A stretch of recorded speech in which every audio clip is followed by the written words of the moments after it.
Hello. It's February 3rd, 7 o'clock. I'm here, you're there, and big time stuff going on. Big time stuff. If you're a Canadian or US citizen, you'll know what I mean. Hopefully, you'll know what is actually now currently going on. You won't just think that tariffs are here because they're not. They're not for now. There was a stay. There was a stay on the tariffs. So we're gonna talk about that. Yeah, so it's big news. Big news today. Hey Joe, what's up? It's 7 o'clock, buddy. That's what it is, and I'm here and you're there. And others will be here because this is big news today. We're happy that in the 11th hour there was a deal struck. Just unfortunately it was struck by the wrong people. So whatever. It is what it is, I guess. So people can stop freaking out and going to Costco and over shopping for eggs and all that kind of shit that went on yesterday, and calm down. Don't you own me 25% for broadcasting to me? Yeah, buddy. I think you owe me 10% back, so it's like a 15% swing. Yeah, I don't know. Whatever. You're a U.S. citizen. I'm Canadian, so I guess whatever. I guess I gotta pay you, but not for now. Not for now. We're holding off for now. So yeah, we're going to talk about the U.S. Canadian trade war, obviously. Like, what else are we going to talk about? We're also going to talk about a couple stupid little things. I'm just going to add in, not too much time on these things because obviously I'll spend a lot of time on the trade war thing. But Chrissy Teigen, if you know who she is, she's kind of a dumpster fire. But she is backing Selena Gomez's bullshit narcissistic breakdown online, and a couple other, irrelevant B, C, D lister people as well. We're going to talk about that and the fact that I think they're the same person. And also we're going to talk about Mr. Beast, his Beast Games, and why it's reviewed so lowly online. IMDb, Rotten Tomatoes, IGN, they're all giving it just the worst reviews. I'm going to give you an honest review on it. I'm trying not to give away too much, but spoiler alert, I will be spoiling some things. So if you haven't watched it, maybe you'll want to mute me or whatever, or stop watching. Either way, whatever. But before we get into all that, if you are watching and you're not yet a subscriber, do subscribe to the channel. I know subscribing is kind of like it's such a 2010s thing, because really you don't need to subscribe anymore, but because you can get the content, it'll come to you anyway. But it does help me, and it helps small channels. So if you want to help the small channel like mine, the best thing to do is to subscribe. Also, like, share, comment on everything that you see, comment on the live broadcast. I'm here. Joe's here. Usually Robert's here, Christopher sometimes, and we get some other scragglers that come in. But you can be one of those people that are in there all the time. You get in now, you start commenting now. Yeah, maybe you're a mainstay, kind of like Joe and Robert. And now Christopher getting in there a little bit. So yeah, get in on the comments. Negative, positive, I don't care. Say what you have to say. If you've got an opinion about something, get it in there and we'll discuss. But yeah, and if you miss any part of the podcast and you don't want to go and watch the whole thing again, I understand. It's I wouldn't want to watch me for an hour either. But you can catch smaller doses of what I talk about in little videos during the week. I'll drop them between Tuesday and Sunday at 5 o'clock Eastern Standard Time. And obviously with those, same thing. Share, like, comment, engagement. It's the engagement that helps channels of all sizes, but especially the small channels like this one. So what are you saying, Joe, there? Personally, I think Trump needs to stop backing down and striking deals. By the time he's done saber rattling, nothing will change. Listen, no, we're going to talk about that. This was expert level stuff by Trump. I got to give him some credit. I'm not happy about it being a Canadian, and we'll discuss why. I've got a whole number of reasons why I'm unhappy about the way he did it, but I understand from his point of view and from the American side why it was excellent, and the rest of it's irrelevant, maybe from their end, but we'll explain as we get into it. So, all right, let me, without further ado, transition over to this camera here, and let's just get started right away. So if you're unaware, it's over the last couple hours, the trade war has been halted. Not done, but it's halted for now. So there's been a pause. There was some calls made between our turd, useless former prime minister and Trump over the day. There was a call in the morning, then another call in the afternoon, and they've struck a deal. And so the tariffs are essentially shelved for now. So this is good. I mean, it's good for us. It's good for I say us, meaning Canadians, because I'm a Canadian if you don't know by now. And it's good for you Americans as well, because we were going to hit you back. I mean, we're tough. We're tough up here. We're going to get you, man. If you were going to buy snowshoes or anything cold related, you were in trouble. Like, man, you were going to get it. We were really going to give it back to you. But we're not now. We're all at peace now, so it's good. Let me read this article. I'll start with this article here, and then we'll kind of get into some other things. What are you saying there, Artie? As Kevin O'Leary calls him, our idiot king. Yeah, he is our idiot king. But for now, the idiot king looks good, which sucks. I mean, I hate this, but here we go. Let's see what the CBC, the Canadian propaganda media outlet up here, has to say about this. So Trump to pause promised tariffs for 30 days after speaking with Trudeau. Prime Minister Justin Trudeau said Monday U.S. President Donald Trump will hold off on levying tariffs on Canada for at least 30 days after Canada made a series of commitments to improve security along the border. The country can let out a collective sigh of relief, at least for now. To get Trump to shelve his punishing tariffs, Trudeau said Canada is reinforcing the border with new choppers, technology, and personnel, and stepping up its coordination with American officials to stop the flow of fentanyl. So that, if you know anything about this was sort of the crux of why Trump was putting these tariffs on both Canada and the U.S., or Canada and Mexico, sorry, was to stop the fentanyl trade coming in. I'm going to get more into that in a little bit with a bit of numbers and such, and a bit of conjecture as far as what Canada is saying. The problem is all coming from the southern border, but realistically, I think the U.S. is smart enough to know that a lot of the problems were coming from the northern border, because we have such an open, unmanned border up here. It's very easy to smuggle things through. Let me carry on a little bit now here.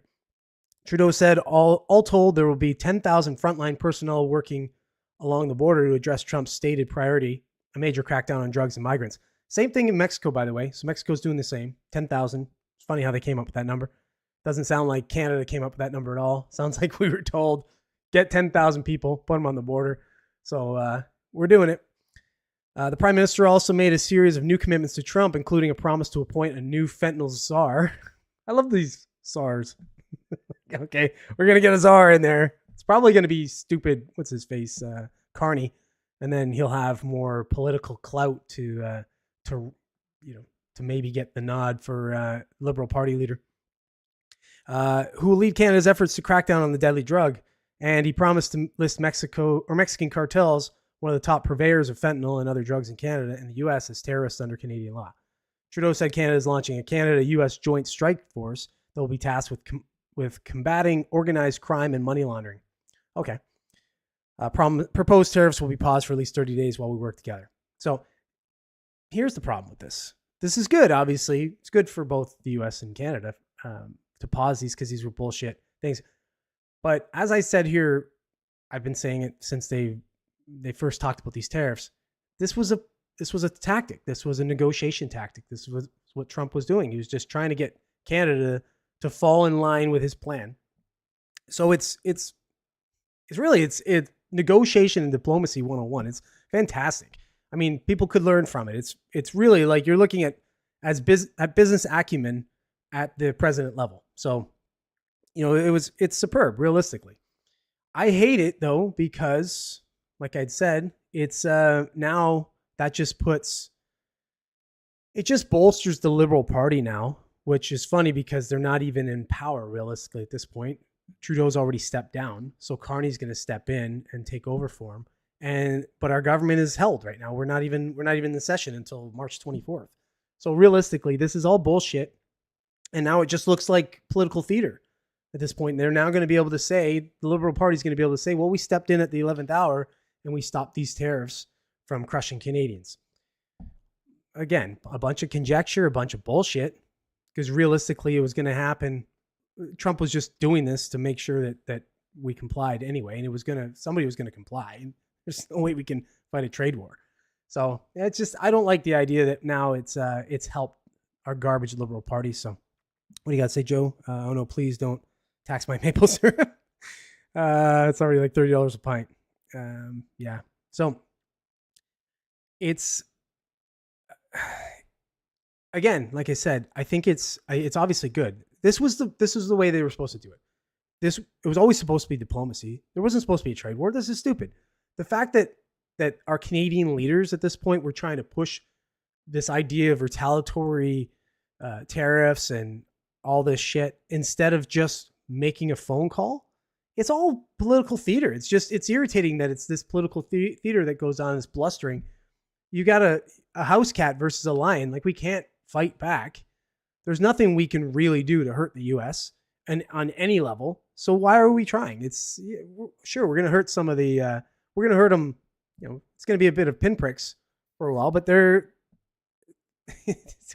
we stand much more to lose from a tariff war than the States. So it's diplomacy should have been the first order of the day, and not this bullshit flex back that was going on. It's just garbage leadership in Canada here that's causing that. So if Pierre Poilievre was in power, it wouldn't be the same type thing. It would have been a conversation. Probably wouldn't even have led to this point, because realistically, the conversation would have been, hey, we need to secure the border.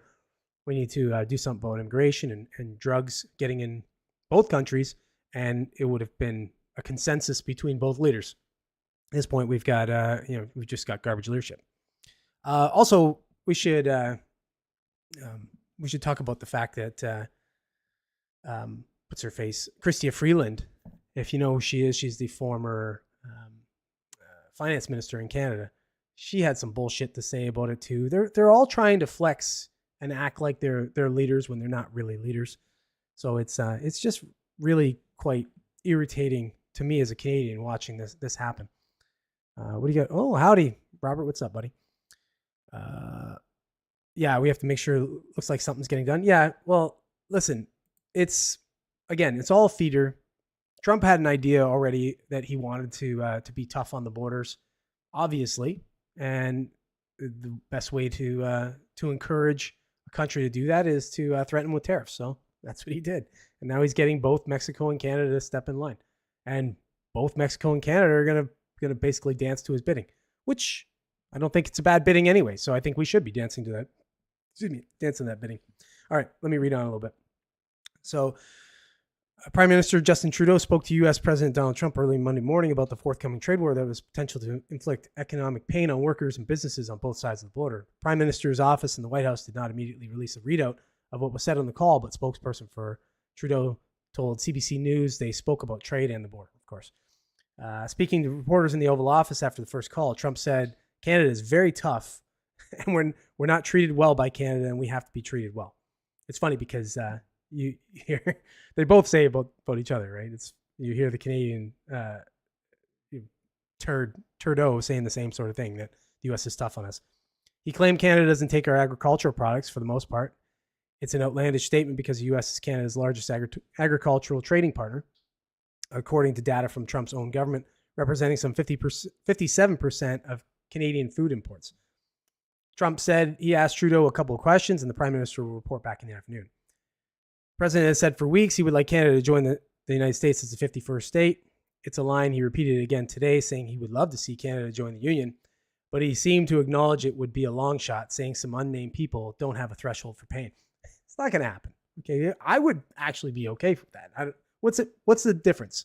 What's the difference if we have a defunct country up here with bullshit leadership, or if we have, if we just step into the umbrella of the states and we become a state, and then we still govern ourselves, but then we have some backing from the federal government, the U.S. federal government.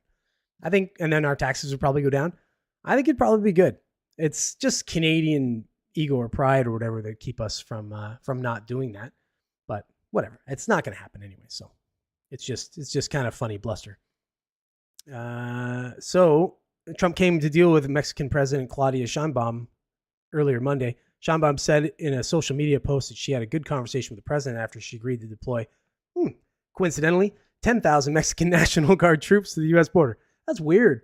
It's weird that they're going to do 10,000 troops in Mexico, and Canada is going to do 10,000 troops on our border as well. I wonder who came up with that number. Feels like the same guy. She said the tariffs are paused for 1 month from now as a result of that commitment. A White House spokesperson confirmed to the Associated Press that Trump has agreed to pause his promised 25% tariff on Mexican goods. Sheinbaum also said she would hold off on her threatened retaliatory tariffs on U.S. goods. I think it's funny. It's just funny to me. It's like me saying, I'm going to get into the ring with, I don't know, with GSP or whatever, or John Jones or something. And I'm going to be like, okay, listen, all right, you don't punch me, and I promise I'm not going to punch you. Like he's going, okay. It's just funny to me. Thanks, Mexico. Thanks for really going easy on us here, because we would have really suffered if you put those 25% tariffs on us. It's funny. It's, I don't like that. It's like this bluster. Just understand where you are. It's like, it's the weaklings talking tough. Don't talk tough. Just go in with diplomacy and say, hey, look, listen, what do you want? Talk tough if you have to talk tough. That's the whole thing about it. It's the tough talk before there's any necessity to do so. You're blustery and everybody knows you're weak. So just say, look, what do you need from us? And if it's reasonable and it aligns with what we think we should do for ourselves as well, what's the fight? Why not do it? Like I said, why was all this bluster for a week about these tariffs? It should have just been like, no, we're going to have a conversation. No problem. But it's political theater. It's to scare people. It's got thousands of people to Costco yesterday doing a bunch of bullshit shopping because they're worried about, I don't know, shortages of shit. It's the same shit everywhere. Like everybody's worried about gas prices. Everybody's worried about everything. I still think gas prices are going to go up, because people will, the speculation's probably already driven the gas prices up on the supply that's coming in. There's always a bit of a delay. So we'll probably see a small spike in gas prices, but then they'll taper back off a little bit. But what are you saying there, Robert? Joe, it's like two dogs barking at each other through a fence. Then you open it and they're sniffing each other's butt. Exactly. Except one dog is a big dog and the other one's a little dog. So we're the little dog over here. We're barking a lot, but there's not a lot of bite. I see Turdo has submitted already. Yeah, but he should have, though. He should submit. He shouldn't try and fight. That's the whole thing. That's my whole point. This idea that, you got to be all tough. It's ridiculous. You don't have to be tough. You just have to be diplomatic. When you're in your diplomacy, you don't have to be tough until you have to be tough. So you just go in and say, hey, look, cap in hand. Hey, what's going on? What can we do? We've been trading partners for a century or more. So why can't we figure this out? So it's, anyways, Canadians still haven't figured out the stakes, that Trump's serious about manifest destiny. It's true. And that's actually a really good statement. It's not about, at this point now, it's about his legacy. He has a mandate. He's trying to clean up immigration, fentanyl deaths, all that kind of shit. All the negativity that pours in to open borders, he's trying to clean that up. Because he knows if he does that, he's going to get it's a cascading effect on a lot of different things, and he's going to look very good. And for him, that's more important than anything. Obviously, it's going to be completely his legacy that means anything to him. Trudeau will back down from anything. By the way, he sits. Yeah, he's very effeminate. He's a drama teacher, right? So he's not a leader. He's just a figurehead. He's just got a name, and I guess he looks good. I don't know. Not in a gay way. But I guess, he's got the look, right? He's got like the Gavin Newsom look to him, right? Where he looks, he looks like a politician. He looks kind of polished, and he speaks in a way that they seem to like. But it's quite irritating. Anyways, okay. So let me just carry on with this, because I also want to show two videos. I want to talk about Pierre Poilievre's response. And then I want to show him what he's saying, and then I want to show Chrystia Freeland's sort of her talk about Pierre Poilievre and just the difference of the two as far as leaders go. So okay. Anyway, so here I'm going to talk a little bit about this. So Trump has made some accusations that Canada doesn't allow U.S. banking in Canada, which is true. I mean, for the most part, because we're pretty stringent on our banking, on our regulations on banking. So we kind of don't allow that. Everything is sort of done through Canadian banks for the most part, and I'm guessing he kind of wants to somehow roll that back. But here we go. Till this point, Trump has framed the tariffs as a way to hit back at Canada for the ongoing trade deficit and supposed inaction on drugs and migrants crossing the northern border into the U.S.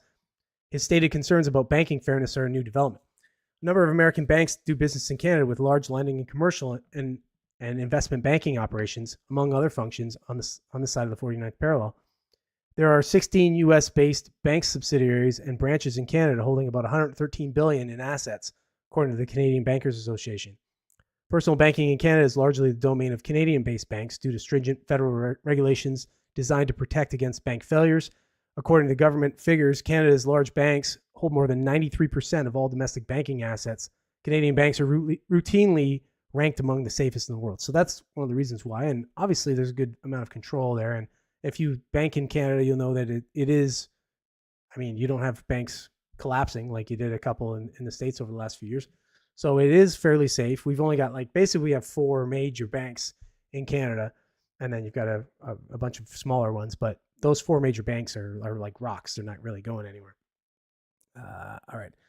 So, okay. So here, before I kind of get into those other videos I want to talk about, I'm going to read this little thing here. I said, so figures from U.S. Customs and Border Protection, CBP, show the agency seized 19.5 kilograms of fentanyl at the northern border last year, compared to 9,570 kilograms at the southwestern one.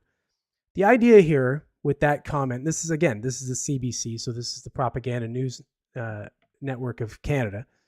The idea there is that because they only seized 19.5 kilograms of fentanyl at our border versus almost 10,000 kilograms at the southwestern one, is evidence that we're just, we're real stringent up here. We're not allowing anything to get through that. No, I would argue the opposite. I would argue that our border is so laxed up here that we're just not catching any of it. Like, they're probably shipping at least half as much up through Canada as they are through the States, but we're just not catching it. They're catching a lot more of it in the States. So this idea that somehow this is a good statistic that the CBC here is dropping is just, it's kind of laughable to me. As if anybody believes that there really is that little fentanyl going into the States from Canada. Although maybe actually could be true, because maybe we're injecting it all for ourselves. Like, we're keeping it for ourselves. So I don't know, but bullshit. I call bullshit on that. Okay. So here we go. I'm going to play this video here. This is Pierre Poilievre, hopefully our new leader in Canada soon. This is his sort of response on tariffs and whatever. I'll just take a listen. Conservatives condemn President Trump's massive, unjust, and unjustified tariffs, which will damage both American and Canadian economies. There is no justification whatsoever for these tariffs or this treatment. Canada will never be the 51st state. We are an independent, proud, and strong nation. These tariffs are a wake-up call that it is time for us to meet our potential. It is time for us to be a country that can trade with itself, a country that builds homes quickly for its youth, a country that allows entrepreneurs to succeed quickly and profitably so that success is once again rewarded, a country that allows hard work to pay off. Well, I don't see how that is weak or inconcise. That seems pretty clear to me. If you know anything about Poilievre, you know he has a big plan for Canada. A lot of it hinges around home building and how he's going to incentivize municipalities to push home building through government grants and such, and he's going to disincentivize other municipalities for not doing the same. So it'll push all kinds of things like permits, release of permits and such. On average, I'm not sure what the actual numbers are completely, but on average, it takes something, from the last time I looked, something like 14 to 16 months to build a home in Canada. That's pretty brutal.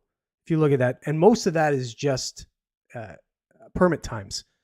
You're waiting on a permit. You might be waiting 6, 8, 10 weeks for a permit just to be able to move on. They shut you down before you're able to go any further than that. There's a lot of ridiculousness. So obviously, if Pierre pushes that and incentivizes municipalities to do that, it'll what do you call it? Blow up the housing market and drive the prices down. You can get people to actually be able to buy homes again. Supply and demand, right? So he's obviously got a good plan. Now let's go on to Chrystia Freeland. Let's see what she has to say about Pierre Poilievre and other things. Then there's Pierre Poilievre. Such a turd. You know what the real problem with Pierre Poilievre is? Oh, she's like retarded. It's not that he's mean. We know that.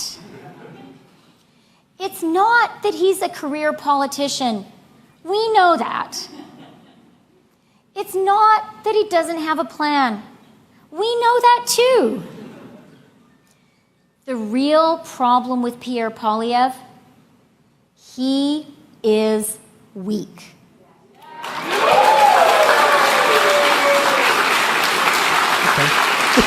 It's like the Kamala playbook right here. Where's your plan, stupid?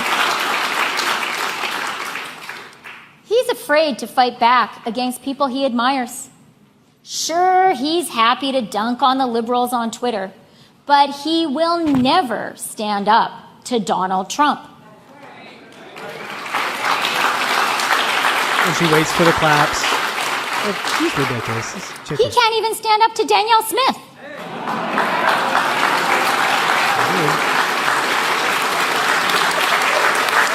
Okay, that's enough of that turd goblin. See the difference? There's the difference that you get between an actual leader, clear, concise, has a plan. All she has to say about him, he's weak. He won't stand up to Trump.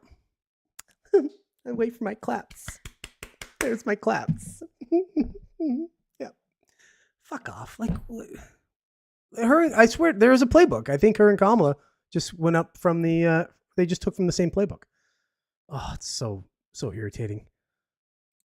We sitting there. Let me get back here. Lap it up, sadly.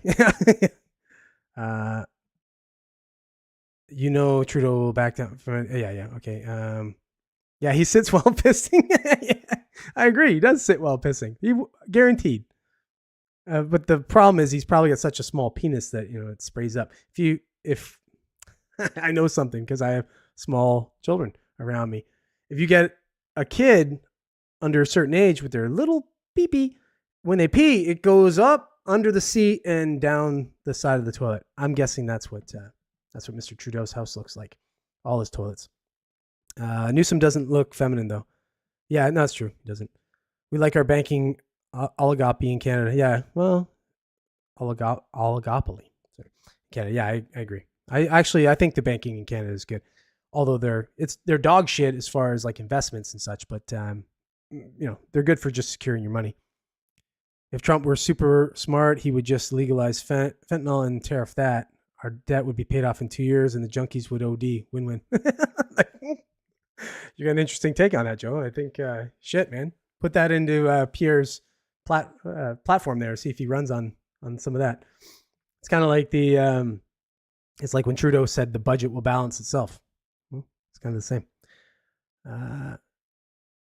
I'm going to laugh when Shyam Singh wins. It's not his name, but I like that you keep giving him new names. When they'll turn the parliament onto a golden temple.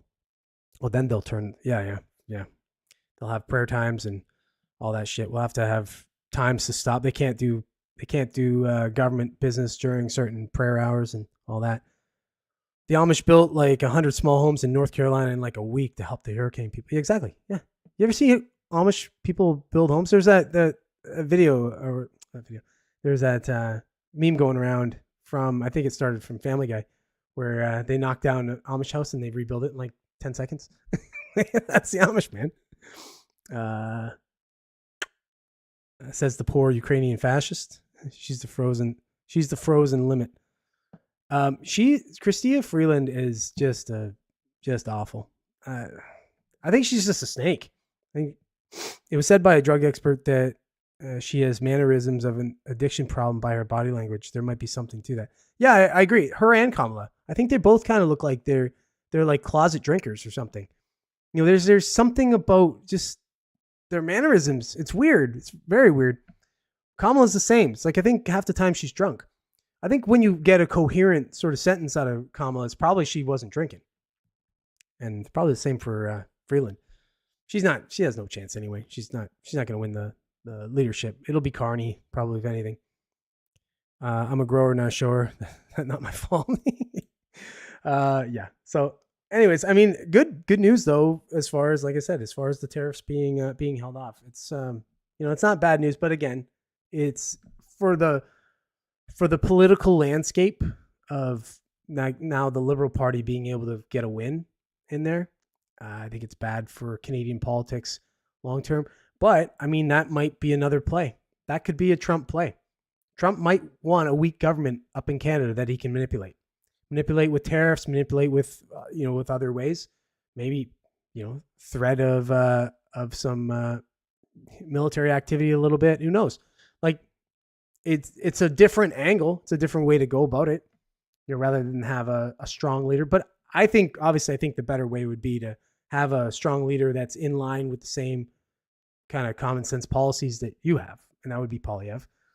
And and let each other just kind of let Poilievre flex when he needs to flex, and let him have his little wins from time to time. Be like, ooh, Canada talk tough, and we back down.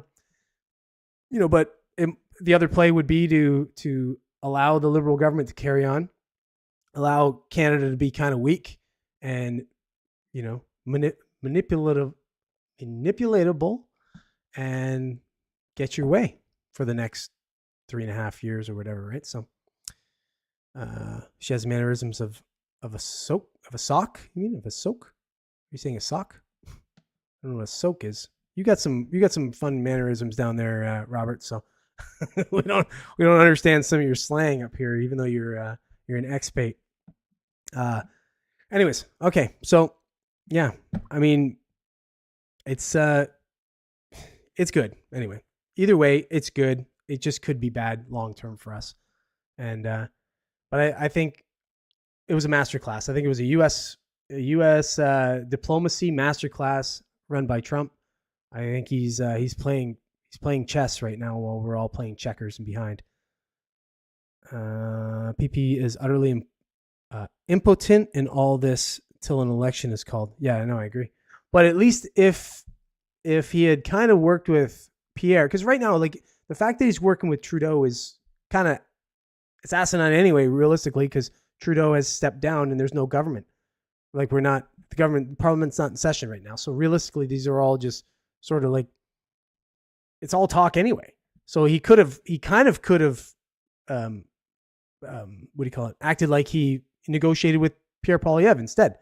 And then Pierre Poilievre kind of brought it to the table or something. But now it just looks like the Liberals did something when really they didn't. I mean, they just complied with the U.S. wishes, and as they should. So, but they get the credit, which is irritating. Do you think they'll try to assassinate? You mean PP? No, I don't think so. We're not. No, we're not really that up here. I mean, they might. I don't know. If they did, they might try and, somebody might try and stab him or something. It was like, I think that was, what was his face? Chrétien had an attempt on him. I think someone tried to stab him or something. Well, we don't really, we don't make the same kind of attempts as you crazy Americans do up here. A soak is a drunk tard. Cheers with a Merlot. Oh, okay. So there you go. Soak. Wow. See, I didn't know what you meant, but yeah, okay. We'll have to incorporate that in there. A soak. So yeah, I agree. She's a soak. All right. Anyways, let's get on to the next thing here. You're not going to care, but I'm still going to do it. Probably going to lose. You guys are going to lose interest in this one, but I'm still going to do it because at this point now I can't make this all political. I make this channel all political. Go check my videos out. All my videos, all my political videos, don't do nearly as well as my bullshit, entertainment related crap. So I gotta give the people what they want, I guess. All right, let's get on this. Oop. Oop. Why is this not working?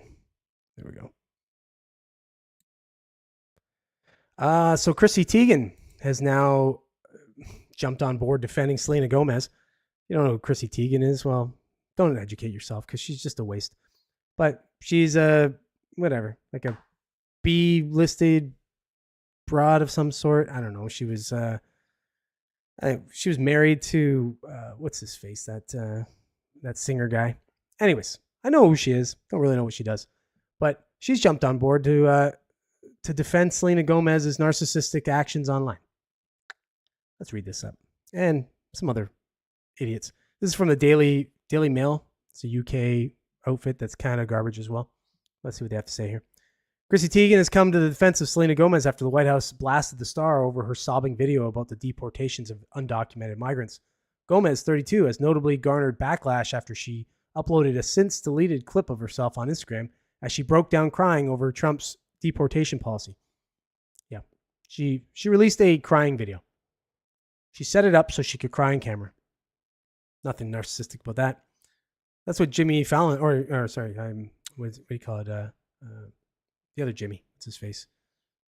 Jimmy Kimmel does. So maybe she watched Jimmy Kimmel a couple times. She went, oh, that seems to work. In response, the White House shared a video as mothers whose children were AR'd and M'd by illegal migrants slammed the actress over her weeping clip. Can't say those words. Just get throttled down. Involuntary boom boom and bang bang. Use it that way. Teigen, 39, has since taken to her Instagram stories to repost a People article about the White House's response and offered her own thoughts. Having empathy is now something gross and weird. We love you at Selena Gomez, and boy, does the White House have a lot of time on their hands for the dumbest shit ever. You want cheaper eggs? Too bad. Too many people to roast online. Maybe later, the TV personality concluded. You're stupid. Check this out. They're the same person, I think. I actually think they're the same person. Look at this picture. Same person. I think what happened was Chrissy Teigen went back in time, 15 years younger or something, and came back as Selena Gomez. Same person.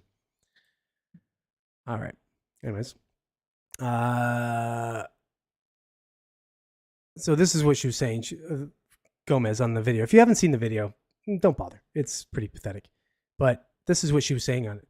She's like, I don't understand. I'm so sorry. I wish I could do something, but I can't. I don't know what to do. I'll try everything. I promise. How about put like your 1.2 or 3 billion or whatever the heck you're worth now? How about you put some of that to work? I don't know. That just seems like you could do that. That could probably help. They probably wouldn't even leave Mexico if you just went over there and gave them a bunch of money, built them some homes. They probably wouldn't even want to come here. They'd be just like, shit, we'll just live in the Selena Gomez town or whatever. So these virtue signaling pieces of shit, that's what they do. I wish I could do something. You can. Towards the bottom, she added the caption, which simply read, I'm sorry, followed by the Mexican flag. Not long after deleting the clip, Gomez uploaded a separate post to her Instagram stories and wrote, apparently it's not okay to show empathy for people. No, it's not okay to fucking set up a camera and fake cry on it so you can get a bunch of likes and whatever you're looking for. You're so brave. It's so brave of you to do that. Fucking loser. In the White House's video, grieving mothers who lost their own children at the hands of illegal migrants responded to the Hollywood star's tearful reel. Tammy Nobles, whose daughter Kayla Hamilton was murdered in July 2022 by a gang member, expressed to the actress, you don't know who you're crying for. What about our children who were brutally M'd and R'd and beat to death and left on the floor by those illegal immigrants? So exactly. You know what? Virtue signaling is powerful for these tards.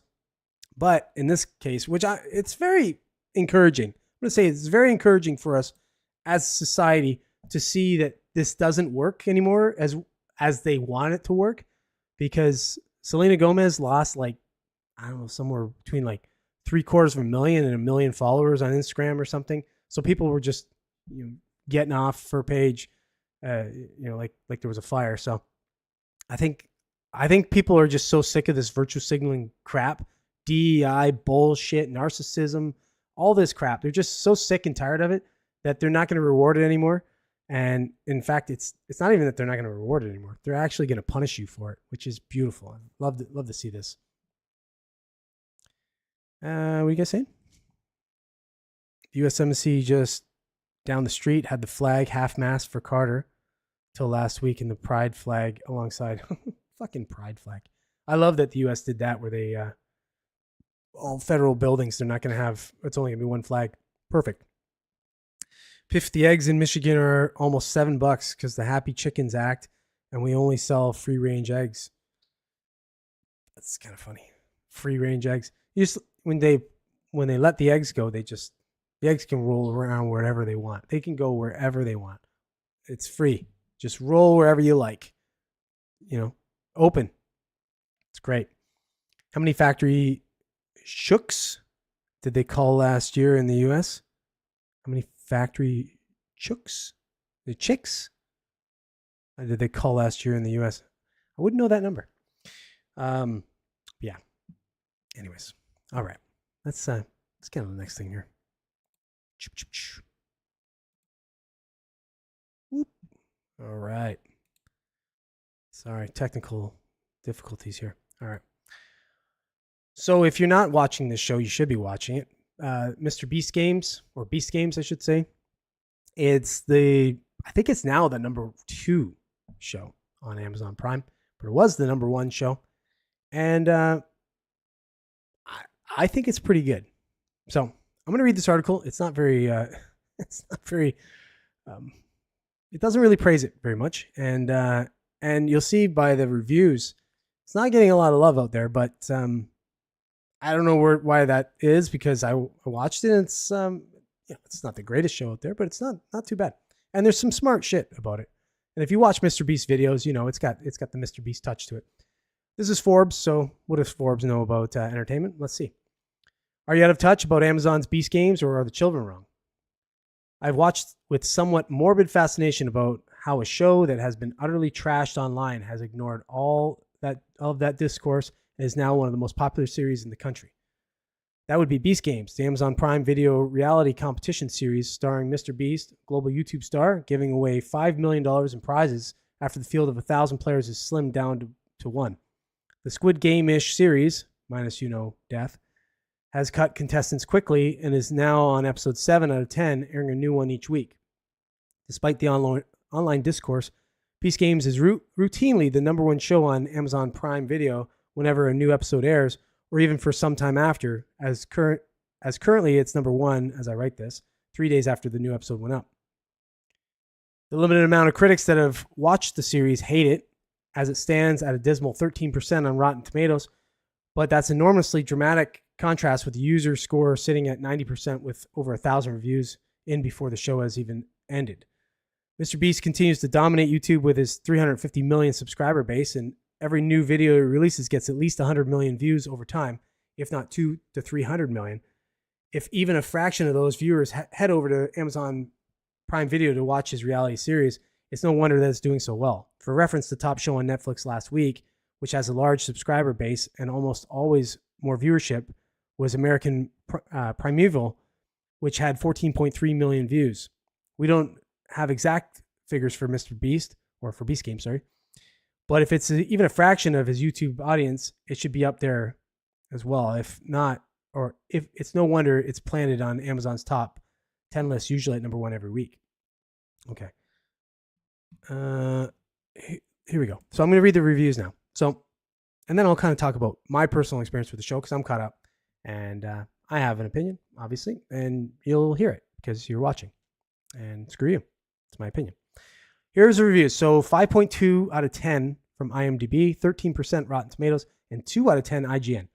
It's the average rating review is 2.9, 2,621 ratings.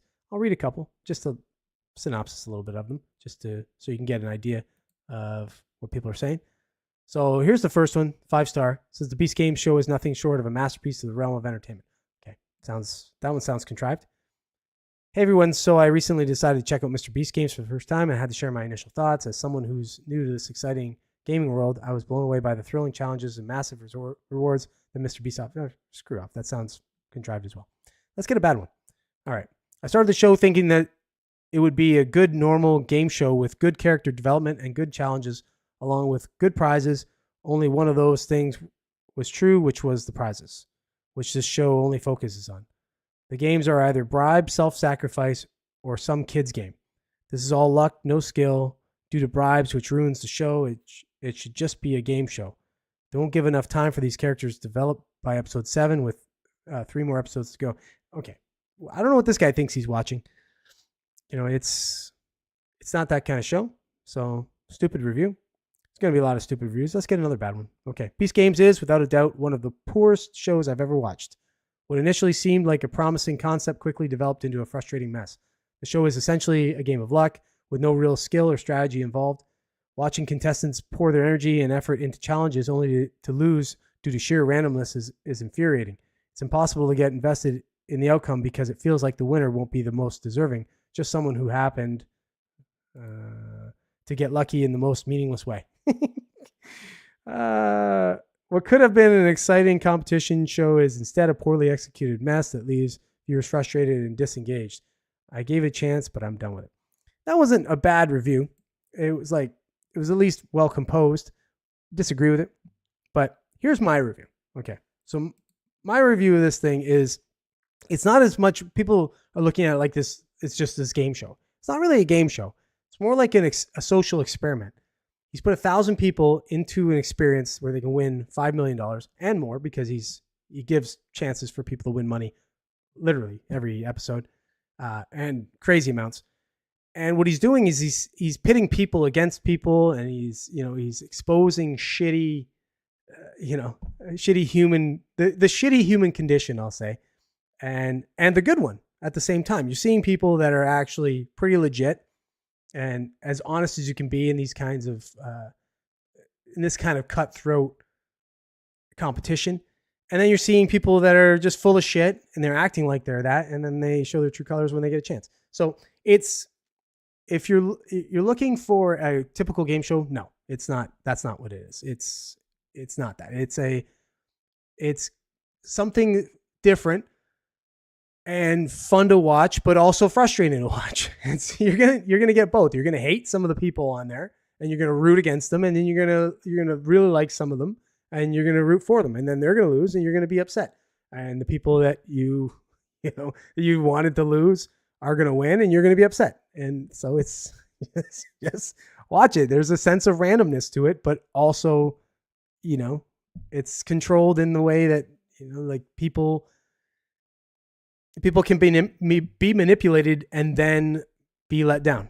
You choose somebody who's like a quote unquote a leader, and then they do something different that you'd not want them to do. Without spoiling anything, which I don't think I have so far, it's watch it. They're down to, at this point, they're down to 10. Currently, I think they just finished episode 7. So they just finished episode 7. So episode 8 will be this week or whatever. And obviously they're going to drag it out. They got 3 more episodes to do. So 10 will go down to whatever, 6 or something. 6 will go down to whatever. Who knows? I don't know how they're going to do it exactly, but it's they'll drag it out for 3 more episodes, and somebody's going to win the big prize. But some people turned down some big prizes on this show. So there are some people that were pretty legit, and then there's some scumbags that did some bullshit for like 10 grand. So, you're getting the whole experience. You're getting one end of the douchebag experience to the other end of the douchebag, and you're getting some pretty stand-up type people in the mix that will try not to screw people over for money. But that's the name of the whole game. The whole show is you're trying to win $5 million at the end, and it's not like you can share it. So, I don't understand why anybody gets all that butthurt when somebody screws them over to try and win the money themselves. So my review on this overall is, out of 5, I would give it a 4. It's not getting a 5 because it's not perfect or anything, but I think that review, it's 4 based on the fact that it's different. It's not it's not as much about the fair play as it's about the social experiment of it. And the amount of money that it gives away is awesome. And it's got a decent entertainment value to it. It's shot pretty well. It's shot like a really good YouTube video on TV. And that's basically what we're going to have to get used to. TV's dead. YouTube's here to stay. And TV shows are going to be more like YouTube shows. So just, get used to it. You saying? Shook is a chicken. Yeah, I figured as much. Mr. Beast is a crossdresser. Nothing to back up that absolute fact. Joe, I love you, buddy. You're hilarious. He did have a crossdresser on his in his thing. Chris Tyson was and gone now, obviously, but yeah, and a lot of other things. That dude is weird, man. It's too bad because I liked Chris Tyson at first, the earlier Mr. Beast stuff before he went nuts. I don't know, before whatever got him. I don't know. The whatever that Alex Jones said was in the water that was making the frogs gay. I think that got Chris Tyson. Talk about people loving or hating it. Jeez, us. Yeah, I know it is a mix. It's a big mix. Like people, I read a bunch of reviews. I didn't read obviously on thing because it would taking too long. But I spent about 10 minutes reading reviews, and yeah, it was like a mixed bag. People are either, and that's why I think some of them are contrived. I think some of the, some of the 5-star positive reviews were just like, Mr. Beast lovers no matter what. But objectively, the show is pretty good. I mean, I'm watching it and I'm entertained. I mean, it's not, like I'm not gonna, I'm not setting a stopwatch for it to make sure I know exactly when it's coming on. But I'll watch it when it's on. It's good enough to watch for sure. Atrazine, that's it. There you go. Oh, thanks, Robert. Yeah, atrazine. Chris Tyson got too much atrazine. Messed them all up. All right. Anyways, all right. That's all I got, guys. If you want to shoot some shit about some stuff, we got a few minutes, and we can. Then I can get out of here. But yeah, what do you want to talk about? We demand conspiracy corner return. Yeah, I know. I haven't written any. I have one to write. I'll write one next week. I'll do one next week. I have one to write. I just haven't written it because I'm lazy. I don't know. I'm trying. Okay, so personally on my thing, I'm pretty busy in general because I do a lot of stuff. I have, for one, I technically have 4 YouTube channels, but I have 3 that I use, and so I'm doing video stuff often.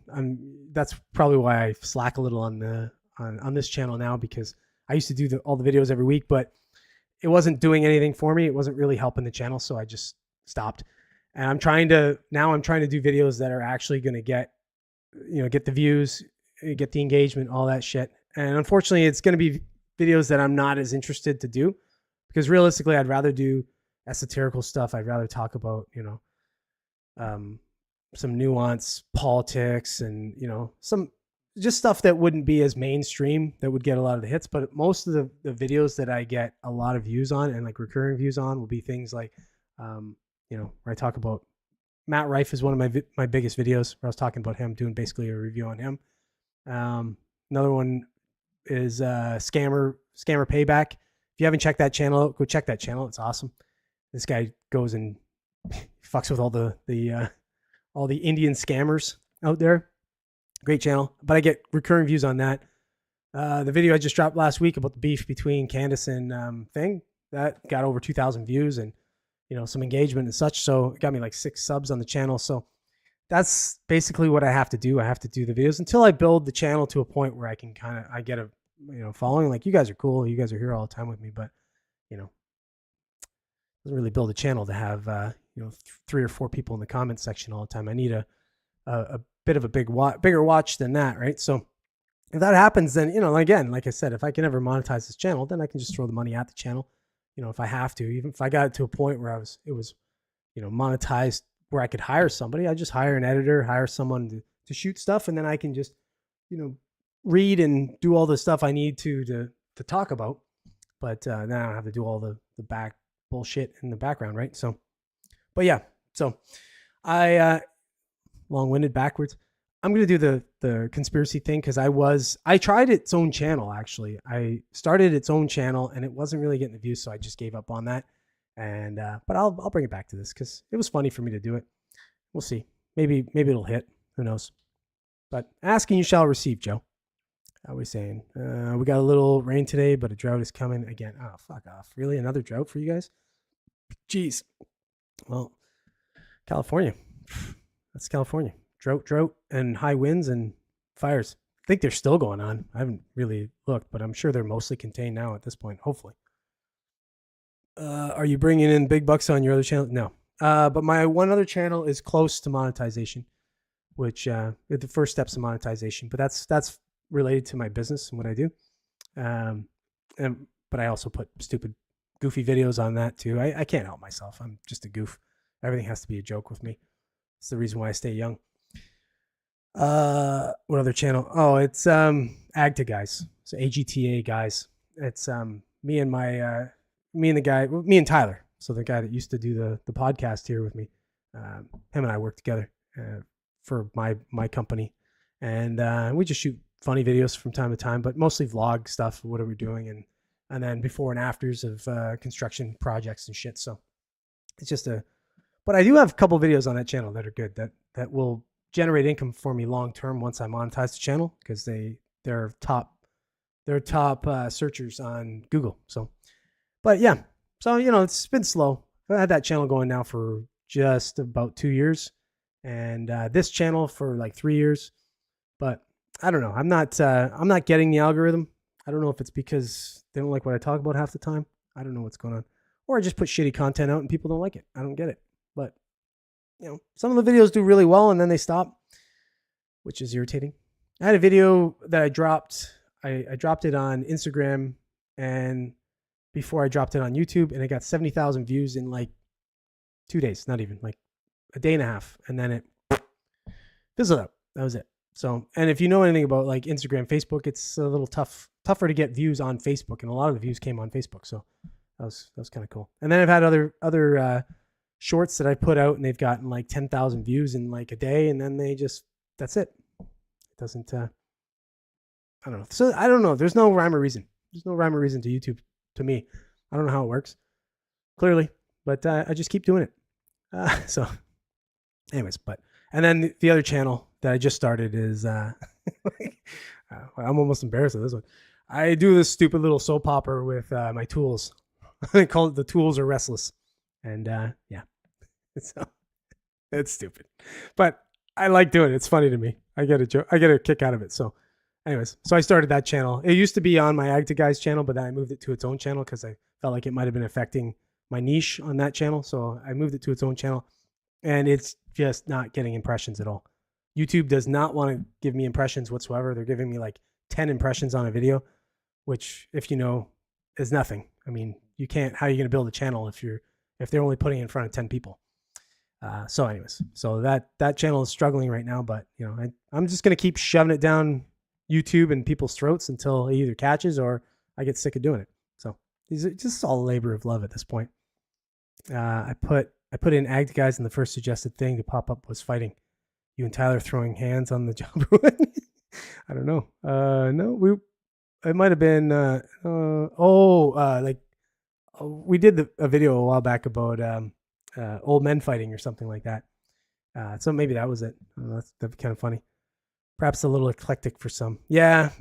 I don't know. I'm not sure, but every time somebody, I posted some of them on Instagram, and people saw them, they said they liked them and stuff. So I don't know what's going on.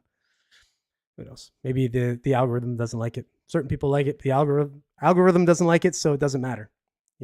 So anyways, I'll leave a link. Yeah. I gotta sign into chat.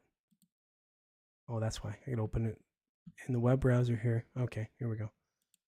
What is the link?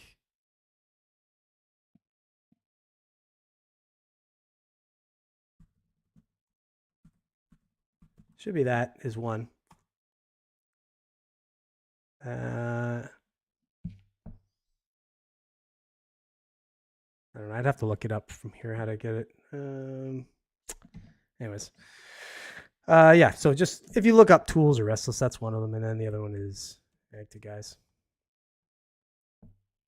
So Active Guys should be easy to find. The Tools or Restless one, you might have to search a little bit to find it, but because it's a nothing, the channel's nothing. So, but yeah. Anyways, so if you want to check them out, go ahead.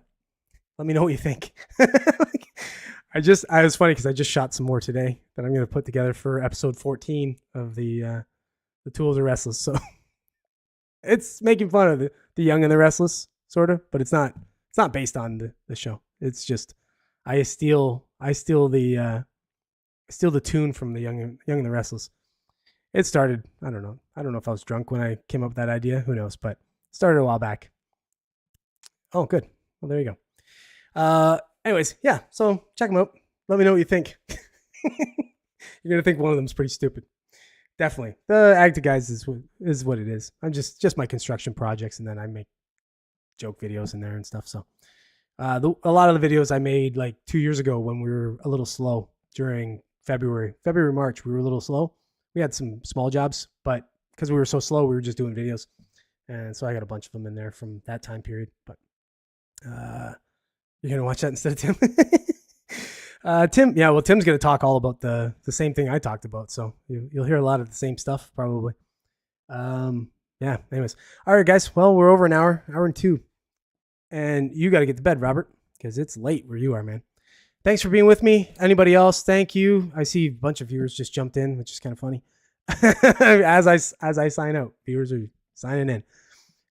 If you haven't caught the podcast, if you're just jumping in now and you missed it and you want to catch it, 7:00 Mondays Eastern Standard Time, that's when I'm on the live show. Jump into the comments, all that. If you're not yet a subscriber and you like the channel, if you have watched it and you're not yet a commenter, but you do watch it and you're not yet a subscriber, I should say, jump in, subscribe, get in, and look for smaller doses of the podcast. If you missed the whole thing and you don't want to watch the whole thing again, I don't blame you. You can catch those at 5:00 Eastern Standard Time during the week between Tuesday and Sunday. And obviously like, share, and comment on those. Anything for engagement. Leave me shitty comments. I don't care. Like, leave me, but make them funny. I fucking hate when people leave garbage, stupid comments that aren't funny. I'm just like, I don't even know how to respond. So I'm like, or when somebody leaves a comment, I think they're trying to be funny, and then I respond and I realize that they're too stupid to know what humor is. So I'll come back with humor, and then they're retarded and they didn't know that it was jokes. Those are frustrating too, because it takes me a little time, because I assume people aren't retarded, but then I fast realize they are, and I'm like, shit, I just got into a battle with a tard. But yeah, so make the negative comments funny at least. Let's both get a laugh. Be creative, be clever about it. But yeah, okay, so that's it for me. I'll switch over to this so you can see my full face. And yeah, look for me next week, 7:00. I'll be here. Thanks, Robert. Thanks, Joe. Thanks, Artie, for jumping in for a little bit. And yeah, we'll see you next week, 7:00, like always. Take it easy.